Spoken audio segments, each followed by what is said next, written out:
கல்கி படத்தில் கமலஹாசனை நடிக்க வைக்க பட நிறுவனம் கமலை அழைத்தபோது படத்தில் அமிர்தாப் இருக்க எனக்கென்ன வேலை என்று நடிக்க மறுத்துவிட்டார்.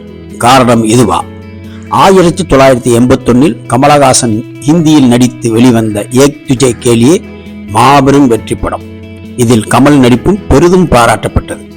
இதை கண்டு அஞ்சிய இந்தி முன்னணி நடிகர் அமிர்தாப் கமலஹாசனுக்கு கடும் நெருக்கடியை கொடுத்ததுடன் 1983 ரஜினியுடன் இணைந்து அந்தா கானூன் விஜயகாந்த் நடித்த சட்டமுறை இருட்டடை மூலம் முட்டுக்கட்டை போட்டார்.